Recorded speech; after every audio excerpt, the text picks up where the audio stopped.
Hello friends, नमस्कार। आप सभी का आपके अपने यूट्यूब चैनल नैन स्कूल पर हार्दिक स्वागत है।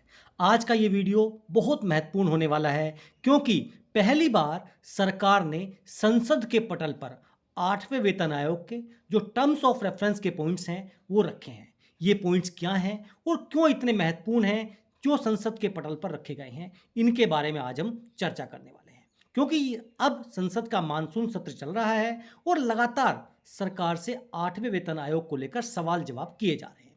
सरकार उनके जवाब दे रही है। कल हमने आपको एक सवाल का जवाब दिया था, 8वां वेतन आयोग कब लागू होगा, कमेटी का गठन कब होगा, उसके बारे में उन्होंने जवाब दिया था। हालांकि वो जवाब गोल मटोल था, घुमा फिरा के था, लेकिन आज के सवाल में जो जवाब दिया गया है उसमें बहुत से ऐसे पॉइंट्स हैं, तथ्य हैं जो रखे गए हैं टर्म्स ऑफ रेफरेंस को लेकर। तो अगर आप मेरे चैनल पर नए हैं, चैनल को सब्सक्राइब कर लीजिए। वीडियो पसंद आए तो लाइक और शेयर ज़रूर करें। जो आज के पॉइंट्स रहेंगे, 50% डीए को बेसिक में मर्ज किया जाना, पे लेवल को मर्ज किया जाना, फिटमेंट फैक्टर मिनिमम पे, कम्यूटेशन 12 साल, एफएम में 3,000 रुपये और 5 साल में पेंशन बढ़ोतरी। ऐसे बहुत से मुद्दे हैं जो टर्म्स ऑफ रेफरेंस में शामिल हैं और उनको आज संसद के पटल पर रखा गया है, जो इस लेटर के माध्यम से आपको दिखाने वाला हूं। चलिए चलते हैं सीधा उस जवाब की तरफ। देखिए, भारत सरकार वित्त मंत्रालय व्यय विभाग राज्यसभा में लिखित प्रश्न संख्या 223 का जवाब 22 जुलाई 2025 को दिया गया है। देखिए, 8वां वेतन आयोग सब्जेक्ट है और जो पूछने वाले थे वो थे श्री भुवनेश्वर कलिता जी। क्या वित्त मंत्री जी यह बताने की कृपा करेंगे कि क्या सरकार को 8वें वेतन आयोग के लिए विचारार्थ विषय तैयार करने हेतु यानी टर्म्स ऑफ रेफरेंस तैयार हेतु संयुक्त परामर्शदात्री तंत्र की राष्ट्रीय परिषद एनसीजेसीएम से कोई सुझाव प्राप्त हुआ है? यदि हाँ, तो परिषद के मुख्य सुझाव क्या क्या हैं वो आप बताइए। क्या सरकार इन सुझावों पर विचार कर रही है? इसके बारे में क्या पॉइंट्स हैं? क्या सरकार आयोग में सभी हितधारकों को शामिल करने की योजना बना रही है? क्योंकि पुराने पेंशनर्स और न्यू पेंशनर्स को लेकर काफ़ी ज़्यादा बवाल हुआ था, तो ये सवाल भी यहाँ पर पूछा गया है। यदि हाँ, तो तत्संबंधी ब्यौरा दें और यदि नहीं तो इसके क्या कारण हैं? इसका उत्तर देखिए वित्त राज्य मंत्री श्री पंकज चौधरी जी द्वारा राज्यसभा में दिया गया। पहले और दूसरे सवालों के जवाब में उन्होंने कहा, हितधारक परामर्शदाता के भाग के रूप में एनसीजेसीएम से प्राप्त सुझावों को एक प्रति अनुबंध ए के रूप में संलग्न, यानी नीचे अपेंडिक्स है और वो अपेंडिक्स में दिखाया गया है कि क्या क्या उनके पॉइंट्स हैं, वो यहां पर नीचे मेंशन किया गया है।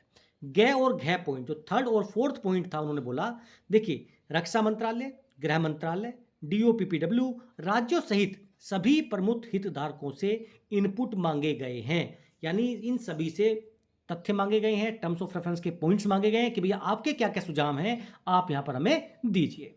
आगे चलते हैं। अब आ जाते हैं, देखिए दिनांक 22/7/2025 को उत्तर दिए जाने के लिए राज्यसभा के लिखित प्रश्न संख्या 223 के भाग क और ख के उत्तर में संदर्भित विवरण। पॉइंट नंबर क, निम्नलिखित श्रेणियों के कर्मचारियों के वेतन, भत्ते और अन्य लाभों सुविधाओं, पेंशन ग्रेच्युटी और अन्य सेवाोपरांत लाभों आदि की मौजूदा संरचना की जांच करना।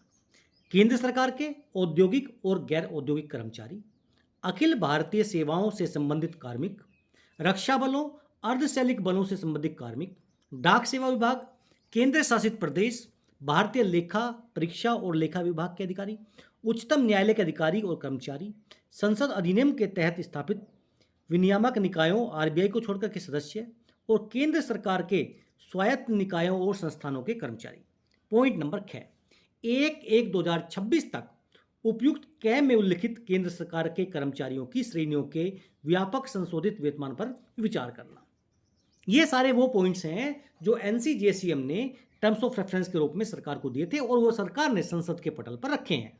आयोग विकास और जीवन की आवश्यकताओं, जिसमें पिछले 65 वर्षों में काफ़ी परिवर्तन हुआ है, और 1/1/2026 तक न्यूनतम वेतन निर्धारित करने के संबंध में माननीय उच्चतम न्यायालय के विभिन्न निर्णयों पर विचार करने के लिए डॉक्टर एक्रोड फॉर्मूला में संशोधन करते हुए 15वें भारतीय श्रम सम्मेलन 1957 की सिफारिश के संदर्भ में उचित और सम्मानजनक जीवन यापन वेतन के रूप में न्यूनतम वेतन प्रदान करने को ध्यान में रखते हुए, यानी सबसे बड़ी बात चीज है जो आपकी पारिवारिक इकाई है उनको 3 से बढ़ाकर 3.6 परिवार इकाई तक करने पर भी विचार करने के लिए यहाँ पर बताया गया है। पॉइंट नंबर 6, 8वें वेतन आयोग द्वारा अव्यवहार्य वेतनमानों जैसे लेवल 1 और 2 के साथ, लेवल 3 का 4 के साथ और 5 का 6 के साथ विलय करने पर विचार किया जाना चाहिए। एमएसपी योजना में मौजूद विसंगतियों पर विचार करना और सुस्पष्ट पदानुक्रमिक संरचना के साथ सेवा में न्यूनतम 3 पदोन्नतियों तथा पदोन्नति पदाक्रम में एमएसपी की सिफारिश करना। उपरोक्त में उल्लिखित केंद्र सरकार के कर्मचारियों और पेंशनभोगियों को तत्काल स्वीकृत की जाने वाली अंतरिम राहत राशि निर्धारित करना। वेतन और पेंशन में तत्काल विलय करने वाले महंगाई भत्ते और महंगाई राहत का प्रतिशत निर्धारित करना। ये देखिए बहुत इंपॉर्टेंट पॉइंट है। वेतन और पेंशन में तत्काल विलय किए जाने वाले जो महंगाई भत्ते और महंगाई राहत का प्रतिशत निर्धारित करना, इस पर विचार करने के लिए बात कही गई है। विसंगति समिति की बैठकों और जेसीएम की बैठकों में कर्मचारी पक्ष द्वारा उठाए गए 7वें वेतन आयोग की विभिन्न विसंगतियों का समाधान करना। 7 सीपीसी में बहुत सारी विसंगतियां थी, उनको दूर करने पर भी यहां पर बात की गई है। पेंशन, मृत्यु, सहज सेवानिवृत्ति, ग्रेच्युटी, पारिवारिक पेंशन, 12 वर्षों के अंतराल के बाद परिवर्तित हिस्से की बहाली, यानी जो आपका कम्यूटेशन पीरियड है वो 12 साल में आपको समाप्त कर देना चाहिए।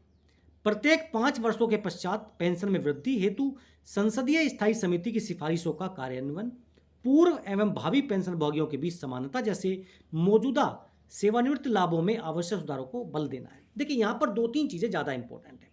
अगर मैं बात करूं पेंशन, जैसे अभी ओआरओपी के तहत जो डिफेंस की पेंशन है वो प्रति 5 साल के हिसाब से रिव्यू हो जाती है, लेकिन सिविल में ऐसा नहीं है, तो यहाँ पर उनके लिए भी ये पॉइंट रखा गया है।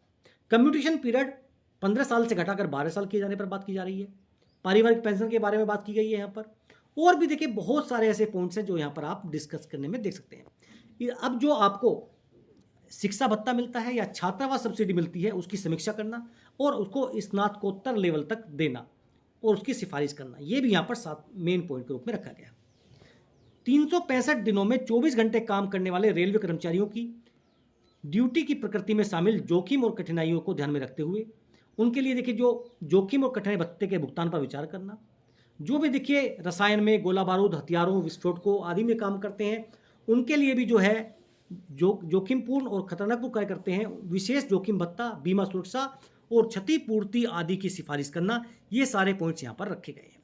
तो इन पॉइंटों में देखिए ये सारे वो पॉइंट्स हैं जो एनसीजेसीएम ने रखे थे डीओपीपीडब्ल्यू के सामने, और वो पॉइंट्स को संसद के पटल पर रखा गया है ताकि सभी को पता चल सके कि वो कौन कौन से पॉइंट्स हैं जो सरकार के सामने रखे गए हैं या जो 8वें वेतन आयोग के टर्म्स ऑफ रेफरेंस के रूप में दिए गए हैं। इन सभी पॉइंट्स में जो सबसे ज़्यादा महत्वपूर्ण पॉइंट हैं वो हमने देखा। देखिए जो आपका एफएम में है उसको बढ़ाने के बारे में अगर हम बात करें, कम्यूटेशन पीरियड 12 साल बहुत जायज़ मांग है। बेसिक डीए में मर्ज होना या हम पे लेवल जो मर्ज करने की बात की जा रही है, या अगर हम बात करें जो भी देखिए जो रेलवेज हैं या जो भी कठिन परिस्थितियों में काम करते हैं उनके लिए जोखिम भत्ते की बात की जा रही है। और सबसे यहाँ पर एक महत्वपूर्ण पॉइंट वो है आपका एमएसपी, सर्विस जब भी छोड़े यानी उसको 3 उसको टोटल अगर मान के चल सकते हैं कि 17 साल में सर्विस खत्म हो रही है तो यानी हर 5 साल में उसको एमएसपी का लाभ दिया जाना चाहिए, यानी सभी को 3 एमएसपी का लाभ मिलना चाहिए, ऐसा यहाँ पर मांग रखी गई है। 7 सीपीसी की जो कमियां थी, जो विसंगतियां थी, जो रह गई थी, उनको दूर किया जाना चाहिए।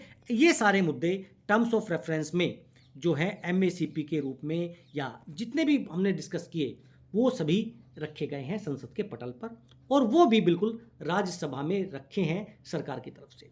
अब इनमें से किन किन पॉइंट्स पर 8वां वेतन आयोग जो कमेटी बनेगी वो अपना रुख पॉजिटिव दिखाएगा, किन को छोड़ देगा, ये सारी बातें अभी आपको बाद में पता चलेंगी। लेकिन महत्वपूर्ण यह है कि संसद में इन चीज़ों को रखा गया है पहली बार। तो ये थी आज की प्रमुख जानकारी। फिर मिलेंगे आपसे। जय हिंद, जय भारत।